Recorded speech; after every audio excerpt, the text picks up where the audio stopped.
안녕하세요. 결혼한 지 반년 만에 시댁 살림살이 죄다 휩쓸어서 집 나온 30대 여성입니다.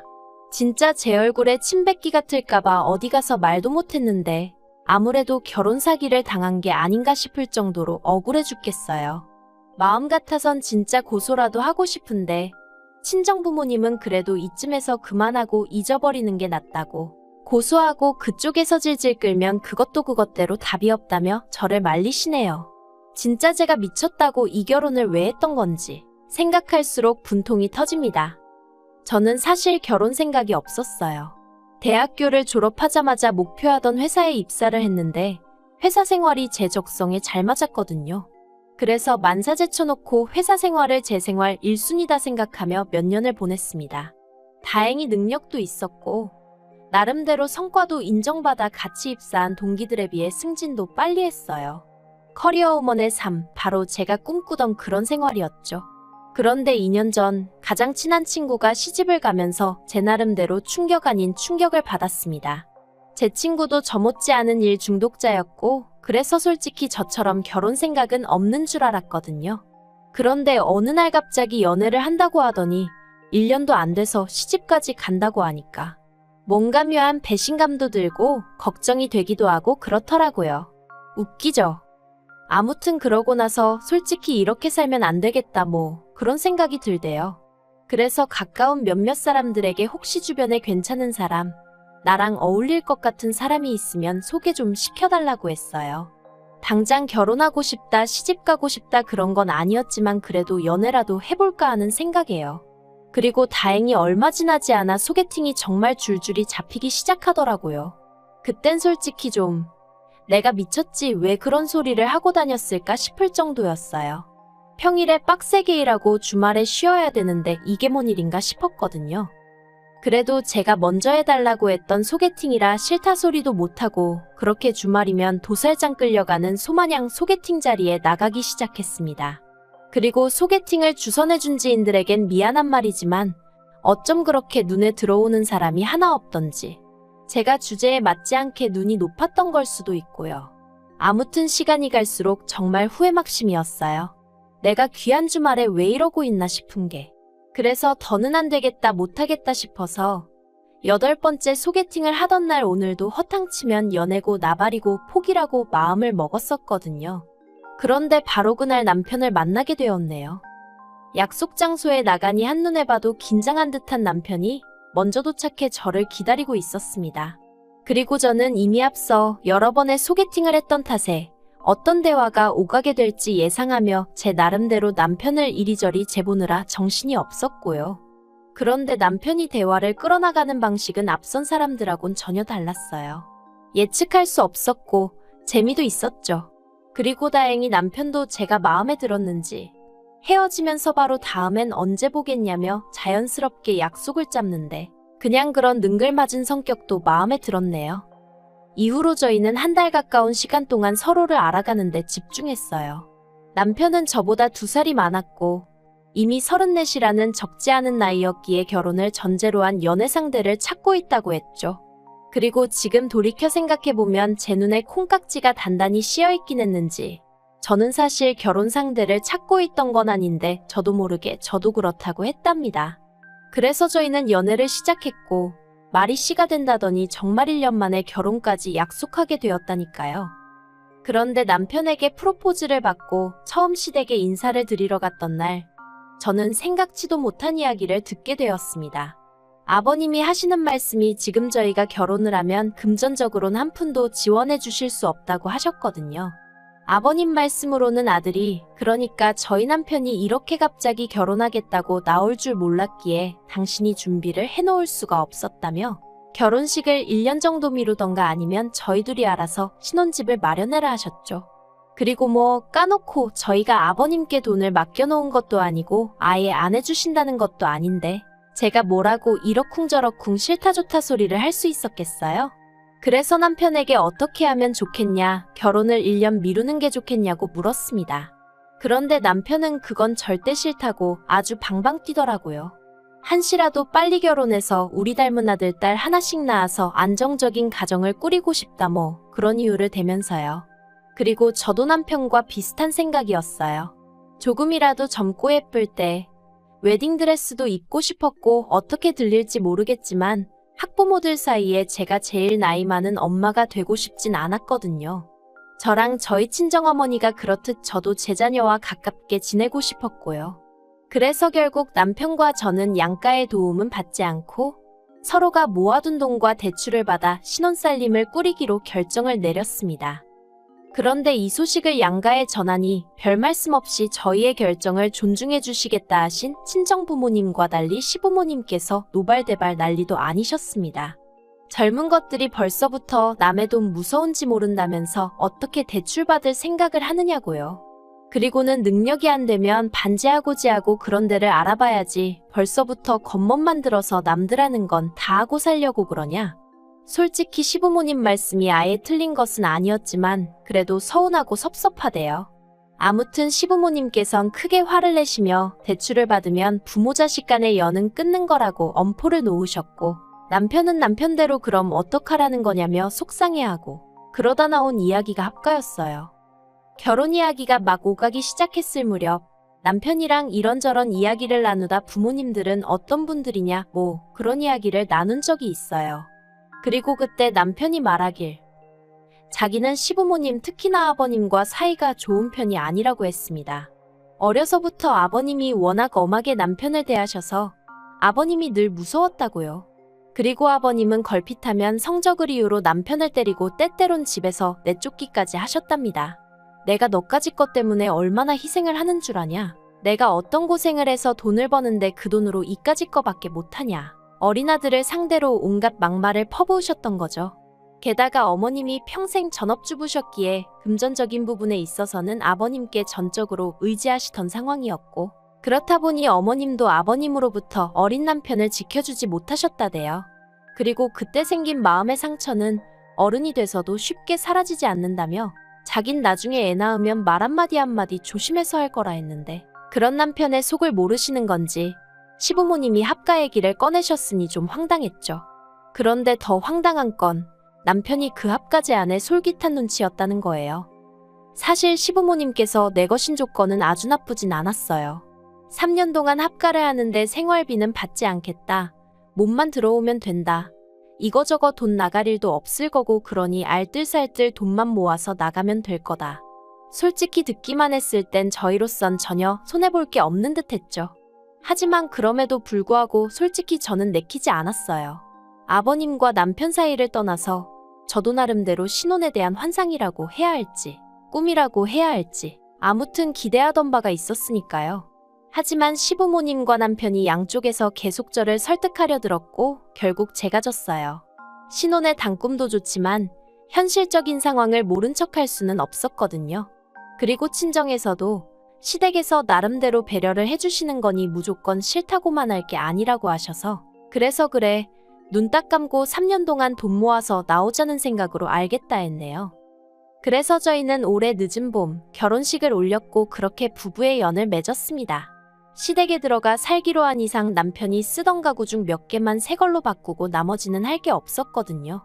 그래서 결혼 준비 자체는 그렇게 어렵지도 까다롭지도 않았어요. 그리고 처음 3-4달 동안은 시부모님도 정신적으로 무척이나 잘해주셔서 이 정도면 살만하겠다는 확신이 들었죠. 그런데 그런 와중에 시부모님께서 생각지 못한 말씀을 꺼내셨습니다. 세 사람 그러니까 제가 들어오기 전에는 불편한 것도 몰랐고 집이 좀 누추하단 생각도 안 들었는데 막상 제가 들어오니까 저보기가 부끄러울 정도로 가전도 낡았고 이래저래 신경이 쓰이신다는 말씀이셨죠.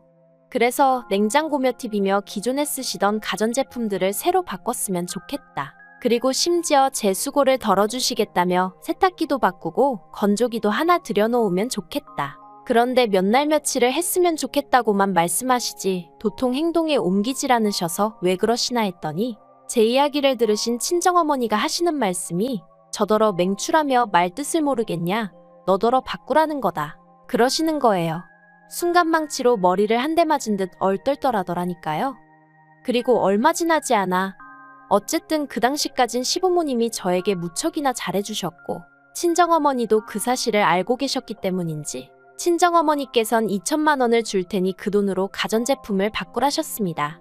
사실관리비나 이런저런 공과금을 제외하고 저희가 지출하는 돈이라곤 가끔씩 장 보러 가면 그때 5에서 10만 원 정도 쓰는 게 전부였다 보니 해드릴까 싶은 마음이 들긴 하더라고요.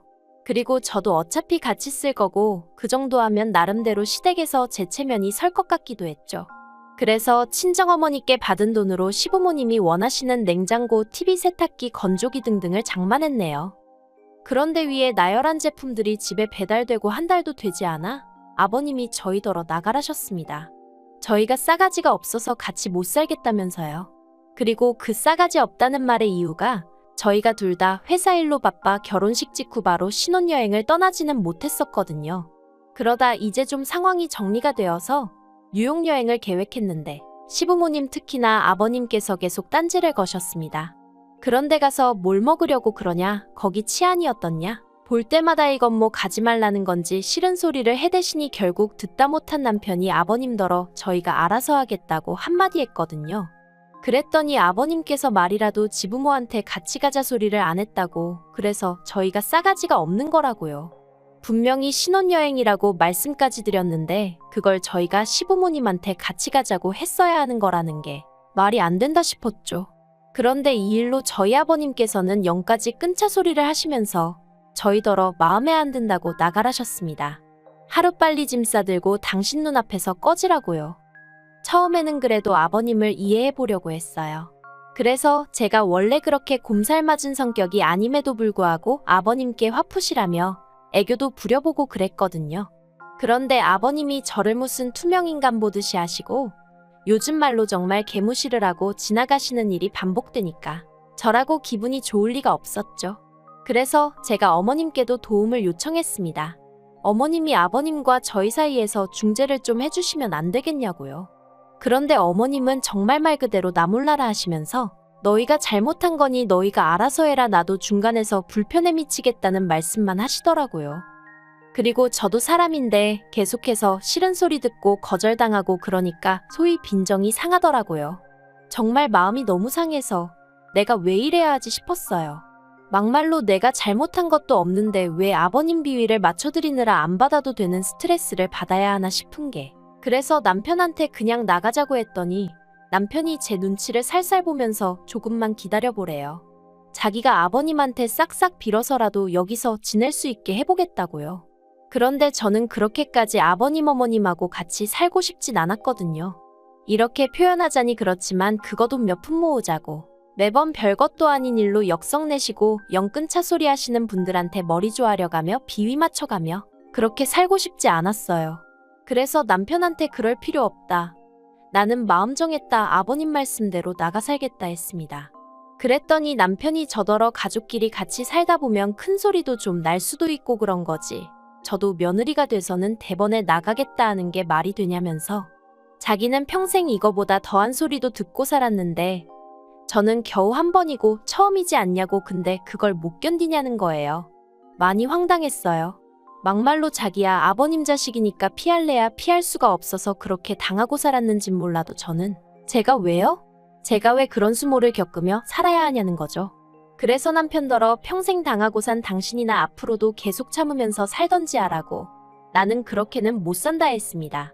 그리고 당신이 못 나가겠다면 나라도 나가겠다니까 그게 말이 되냐면서 어떻게 부부가 떨어져 지내냐는데, 어이없는 남편이 반응에 대화를 할수록 첩첩산중이라는 게 이런 거구나 싶더라니까요. 그래서 결국 저는 지난 추석 연휴에 시댁에서 나와 친정으로 향했어요. 이 일로 당연히 시댁은 또 한바탕 난리가 났고요. 어떻게 가시집온 며느리가 명절에 가출을 하냐는 거였죠. 그래서 저도 어차피 제가 거기 있어봤자 아버님은 저를 못 본 척 투명인간 취급하시지 않냐, 그런데 제가 왜 거기 있어야 하냐고 받아쳤습니다. 인사는 받기 싫으시면서 저랑 말 한마디도 섞기 싫으시다면서 제가 부친 전은 드시고 싶으셨냐고요. 그랬더니 여차하면 봐줄까 했는데 도저히 안 되겠다며 가만 안 두겠단 말씀을 하시대요. 어이가 없어서 막말로 제가 아버님 자식도 아니고 가만 안 두면 뭐 어쩌시겠단 건지. 그래서 저도 더는 안 되겠다 싶어서 엊그제 친정아버지랑 같이 이삿짐차 불러서 시댁에 갔어요.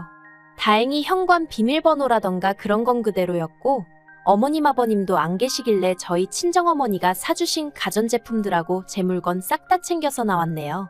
그리고 남편한테 내 건 내가 알아서 챙겨가니까 앞으로 잘 먹고 잘 살라고 문자 하나 보내놨죠. 그랬더니 얼마 안 있다부터 핸드폰에 불이 나도록 남편과 시부모님이 번갈아가며 전화를 해대기 시작했습니다. 그리고 남편한테만 20번 넘게 전화가 걸려오고 나서야 뭐라 짓거리는지 드러나 볼까 하는 마음으로 전화를 받아봤어요. 그랬더니 남편이 이게 다 무슨 상황이냐면서 아무리 그래도 그렇지 그걸 다 가져가면 어떡하냐고 그럼 당장 자기 부모님은 어떻게 생활을 하시라는 거냐며 자기가 상황을 해결하겠다 하지 않았냐 그걸 못 믿고 이렇게 일을 키우냐 하는데 해결은 무슨 아버님이 이제나 저제나 눈길 한번 주시려나 하고 몸살이며 얹혀 사는 게 해결이냐고 쏘아붙였어요. 그리고는 나는 당신처럼 아버님의 밑도 끝도 없는 막말 못 들어드린다고 그런 분인 줄 알았으면 합가는 애시당초 하지도 않았다고 소리를 질렀죠. 그런데 남편 뒤쪽으로 아버님 목소리가 들려왔습니다. 전화 가는 건 상관없지만 물건들은 제자리에 돌려놓으라면서 그래서 그건 어디까지나 어머님 아버님하고 제가 같이 산다는 조건으로 제가 산 거지. 어머님 아버님 쓰시라고 사드린 거 아니니 김칫국 그만 드시라고 체하신다고 받아쳐버렸어요. 막말로 저희 친정부모님이 돈이 썩어나서 그 돈으로 시댁 물건들 바꿔주신 거 아니거든요. 저한테 잘해주신다 하니까 고마운 마음에 해주신 거지. 정말 어이가 없더라니까요. 그리고 오늘 지금 이 순간에도 남편에게선 계속해서 연락이 오고 있어요. 이제라도 정신 차리고 빨리 들어오라며 아버님도 많이 후회하시는 눈치라면서요. 하지만 전 그 말 안 믿어요. 후회하신다는 건 아마 제가 친정아버지와 시댁을 찾았던 그 시간에 집을 비우신 걸 후회하시는 거겠죠. 지금도 저희 시부모님은 보나마나 당신들 물건을 제가 훔쳐갔다고 생각하고 계실 거예요. 전화로도 신고하신다고 하셨거든요. 그런데 제가 제 돈 주고 샀고 영수증도 제 손에 있는데 그게 왜 도난이라는 건지 뭐 경찰한테 전화 한 통 걸려오지도 않네요.